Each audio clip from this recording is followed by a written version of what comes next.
So once the child crosses 18 साल का हो जाता है, तो तब we enter the world of refractive surgery. Yes. So you are a trained refractive surgeon, Dr. Tanvi. आप बताओ कि that what was your experience getting trained in refractive? आपने अपनी training कहाँ करी थी? Because Yes. lots refractive surgery is a science which is very advanced. True. It is heavily dependent on technology. Yes. And वो सबको available नहीं है. जो हमारे medical college Correct. है, Correct. वहाँ हर जगह ये technology होना Because possible this is नहीं the है. only department or specialty which is heavily, based on machines. Yes. And each machine costs a lot. Yes. So not every institute can afford it. Not everybody can have all of these. So I'll tell you, मैं अपना training का बताता हूँ. जब मैं MS ophthalmology कर रहा था, in our third year we have this paper where we talk on Yeah. advances in ophthalmology. That's where we study refractive surgery much. Correct. Because इतना पढ़ाया जाता नहीं, because it's not something that you can learn without machines. You can't Correct. just read and learn refractive surgery. So what tips do you have for beginners or ophthalmologists who are just completing the ophthalmology, going into residency and wanting to train as a refractive surgeon? What should they do? Taking from your experience. Yes. So I think it is important to go to a place which has all the options, because today refractive surgery just doesn't mean doing LASIK. There is still a lot of people who will only do LASIK and then tell the patient कि आपको सिर्फ LASIK कर सकते हैं, दूसरा option है ही नहीं. Now when so it is important to train at a place जहाँ हर टाइप के आँख को कुछ तो ऑप्शन रहे. Right. So choose people who are doing this surgery for a very long time. You एक तो बेसिक आपका रेसिडेंसी के बाद जो फेलोशिप रहेगा 1-2 साल depending on where you are training, वो होने के बाद the learning never ends. You can always learn from so many more people, because जैसे कि आपने कहा ये टेक्नोलॉजी है वो चेंज ही हो रही है. Every year we are seeing innovations, newer machines coming in. But at the same time ये सब सीखने के बाद आप जब आपके प्रैक्टिस में आते हो और फिर आप जो मशीन लेते हो उस मशीन को समझना बहुत ज़रूरी है. Right. 3 साल के रेसिडेंसी और फेलोशिप के बाद तो आपने स्किल तो ले लिया, करना कैसे है ये रिफ्रैक्टिव सर्जरी में बहुत ज़्यादा इम्पॉर्टेंट नहीं है. करने के पहले इस आँख को मैं ये करूँ क्या, ये डिसीजन जो लेना है वो बहुत ज़रूरी है. और वो अंडरस्टैंड करना I think is what makes you a good or a bad refractive surgeon. Okay, I'll give you my experience. मैंने अपना जब MS ophthalmology ख़त्म किया तो मैंने I was thinking what should I do, because it's a long journey. You do your MBBS, then your MS. You're already Yeah. about 8.5 years into Yeah. your career, Correct. and you're still not earning. Yeah. At that point, you need to understand what your priorities are. सबका अपने होता है. People get married by that Yes. age, and some people have children also. So of course, feeding your family and multiple things also come into the picture. At that stage, going into a kind of a field that is very intensive in machinery and investment Yeah. is very difficult. Why? Because I don't have a practice. I'm working at Center for Sight. Correct. Right. So when I started my fellowship, I was amazed. Why? Because simply the amount of technology there is, Yeah. and it is available at my disposal. Yeah. Right? I can see crores of machines. So Yeah. I am having a ball. Why? Yeah. Because I have all the machinery. Yeah. I have a LASIK here. I have a Smile here. Yeah. Silk here. So many options that I have. True. And I am spoiled for choice. Correct. I have the option of telling a patient कि आपको हम smile भी जाओ, कर सकते हैं, correct. Silk भी कर सकते हैं, Correct. लेसिक भी कर सकते हैं, कॉन्टूर लेसिक भी कर सकते हैं, PR के भी कर सकते हैं. So that is one part of the practice. But like you said, बहुत जगह ऐसा होता है कि डॉक्टर्स बोलते हैं आपके लिए बस सिल्क हो सकती है या फिर Correct. स्माइल हो सकता Correct. है. Because उनके पास उनके वो वही है. मशीन है. So the patient gets a bit confused. Yeah. How do you bridge that gap of Yeah. telling the patient कि या तो आप बिल्कुल अनफिट हो Yeah. या फिट हो तो आप मल्टीपल सर्जरीज के लिए फिट हो. Correct. So I think you have to be a bit transparent and honest with the patient, because today is the world where it's everybody's gone online, looked at something and Yes. come to you and said मुझे ये करवाना Yes. है. But it is important for us to understand, one, the patient's eye, and obviously if you're trained enough to understand the eye well and to give a good decision, then Yeah. you need to tell the patient that this is what I feel is good for you. Yeah. And yes, if the patient is hell-bent on getting a particular surgery because of whatever other reasons, you may want to explain that yes, if you wish to undergo that, you're more than welcome to do it. Yes. But I feel that you will get an equally good result with this procedure. For example, if you just have one machine and if you cannot offer the other option, Yes. you may want to tell them, if you wish to get that, I can recommend you to a colleague of mine or whoever who has that machine. But if you think honestly that you can give the patient the same type of post-operative outcome, then you have to be honest and be confident in saying that. Yeah, So for because- example, when I finished my training at Netradhama with Dr. Sri Ganesh, who is a pioneer in refractive Yes, surgery, and yes. at that time he had the Visomax, he had so Smile was just about starting at that time, and as in he had done Smile, he was trying to do it for hyperopic LASIK, Yes. and hyperopic eyes. And once all of that was done, and when I came back, all I had was the excimer laser. So, yes. even though I knew how to do a Smile procedure, there was no way that I could use it or do it. So, the point is that you need to understand that over time, group practices or practices where maybe there's a machine and then you kind of 4 or 5 of you go together and Pull in. operate at that place makes sense. Makes sense. Because this specialty particularly is heavily dependent on machines. And but at the same time, like I said, there is no one procedure which is best.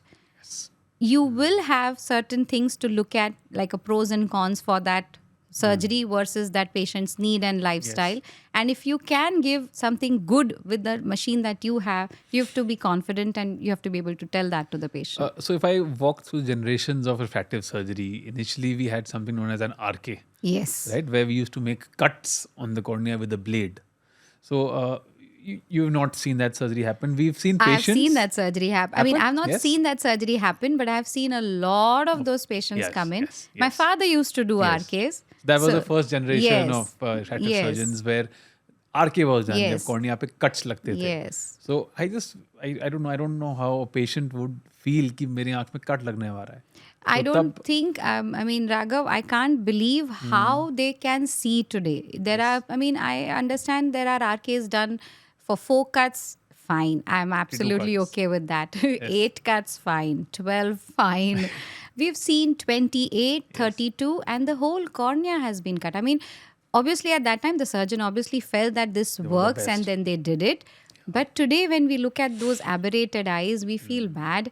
And doing something like that is today we won't ever think of. And dealing with those eyes now is Yes, our burden. because absolutely, we are seeing them day in and day out because they all have cataracts, Yes. and it's not a very easy way for us to give them a good post-operative outcome. But also, I would like to say a lot of those patients are very happy as well because for some reason the cornea has become a multifocal cornea. Yeah, so they get They get great vision multifocality. and they become unhappy after cataract surgery. So we need to know this. We need to have that conversation, counsel them well about what to expect, and then go ahead. तो अगर हम journey देखें refractive surgery की, पहले R K से start हुआ जब cornea में कट्स लगते थे, फिर पीआरके सर्जरी आई जिसमें हम That's कॉर्निया right. के ऊपर के लेयर को हटा के फिर एक एक्साइमर लेजर से कॉर्निया को रीशेप करते हैं. Then we came on to blade LASIK. Correct. Cornea पे हम एक ब्लेड से एक फ्लैप उठाते हैं और फिर एक और लेजर फाइव करके नंबर हटाते हैं. Then we came into bladeless LASIK. Correct. where no blades were used. And then we came on to flapless procedures like Correct. Smile, which are now called KLEX, Correct. right? Keratorefractive Lenticule lenticule extraction, extractions, where yeah. basically जो हम tissue LASIK में burn कर रहे थे, हम इसमें KLEX में remove कर रहे हैं. So of course the first generation, and that was Smile. Then of course Silk came. Are you doing such kind of So surgeries? what we have is the clear procedure, which is Okay. by Zimmer, which is also a How do femtosecond you, laser. what is clear? Is it like So acronym? it's a corneal lenticule extraction procedure. So but basically it is the same. I mean, it's a similar procedure to Okay. most of the others, Okay. wherein the femtosecond laser makes a lenticule, Yes. and then with a small incision as small as 3 millimeters, we go in and we remove the lenticule. So basically now it's too confusing for the patients. Yes, of course, even all for the these names. ophthalmologist, it Yes. becomes very confusing कि क्या-क्या type of surgeries हैं. पहले तो सिर्फ हमें deal करना था LASIK और स्माइल से. अब तो स्माइल के Smile, साथ Silk. सिल्क भी आ गया है, क्लियर भी आ गया है और हाँ जी, बहुत सारे बहुत अलग। प्लेटफॉर्म्स आ गए हैं जो अब मार्केट में हैं. हाँ। So basically they are collectively known as KLEX. Yes. But उसके अंदर different type of surgeries हैं, हाँ जी। Smile, silk, clear, but Yeah. they all basically give the same result. Yes. Right? Similar results. See, each machine has its slight variations. That's why I said it is important कि आप कोई भी machine लो तो उस machine को अच्छे से समझो. And over time, when that machine is optimized well, you will be, shelling out similar results for a patient. When we say कि हम ये सब क्यों कर रहे हैं, we are at the end of the day wanting to give a patient 6x6 vision with good visual quality. And that is something all of these lasers are able to achieve. So है तो नाम अलग अलग, मगर अगर वो surgeon को वो मशीन पे कॉन्फिडेंस है, if he knows that it's giving good results, I don't think the patient today should be confused कि मुझे सिल्क ही चाहिए या मुझे स्माइल ही चाहिए या क्लियर ही चाहिए. Okay, so simply put, अगर मैं एक आंख में स्माइल करूं, एक आंख में क्लियर, एक आंख में सिल्क और एक आंख में क्लियर, so क्या पेशेंट को बहुत फर्क पता लगेगा? शायद नहीं, लेकिन वो पेशेंट डेफिनेटली अगर बोलेगा कि एक दूसरे से अलग है, because like I said, see जैसे कि क्लियर जो प्रोसीजर है, the machine uses a low energy laser, so it is almost energy that is delivered is in nano joules. So उसका जो इफेक्ट रहता है, at least in the immediate post operative period, might be slightly different to a Zeiss machine. So everything is, I think the difference is more in the initial few weeks to months. At the end of 1 to 2 to 3 months, आपने ये करा हो या वो करा हो, I think the visual quality will probably be the same. So initial recovery definitely will be different depending on how and who's doing it, as well as what machine is being used. I read an article जहाँ पे ऐसी बहुत few studies हैं जहाँ पे दोनों आँख में अलग सर्जरी करी है.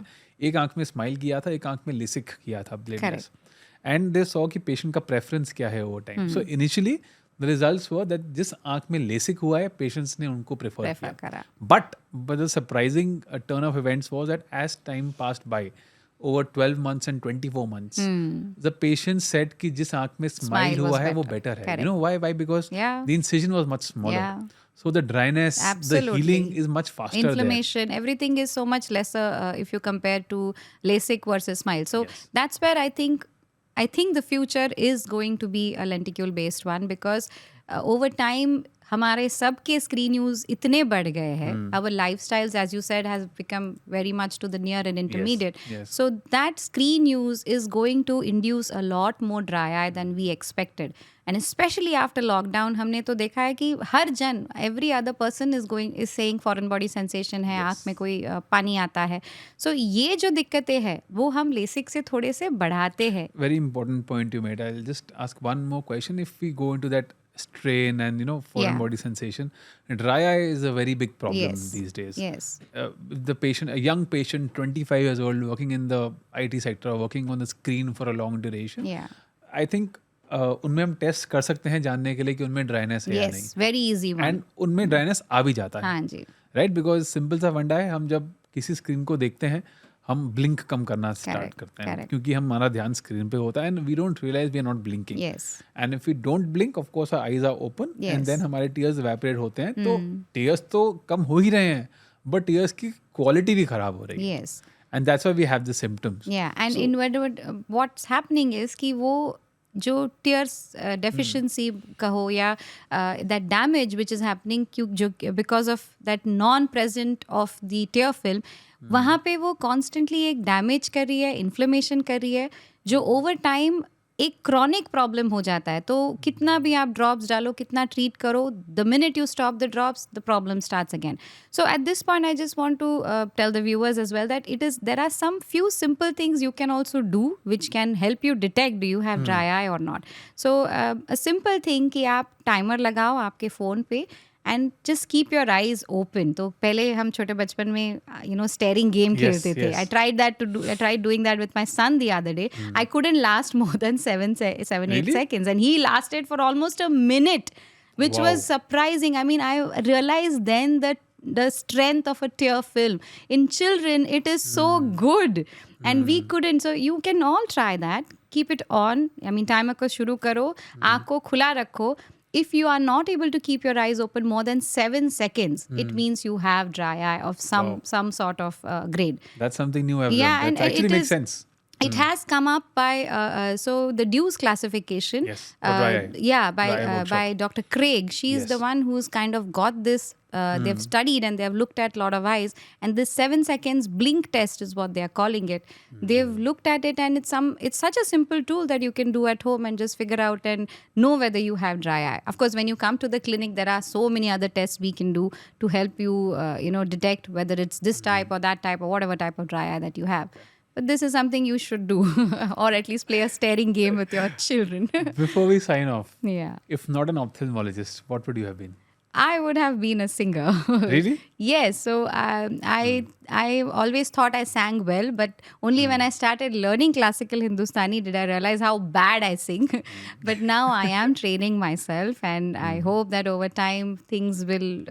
If my hands stop working, at least my voice continues to. Okay, thank you so much for joining us, Dr. Tanvi. It was lovely Thank having you. you. It was a Thank you great for having me as conversation. well. It was and, great. let's meet again soon. Thank you.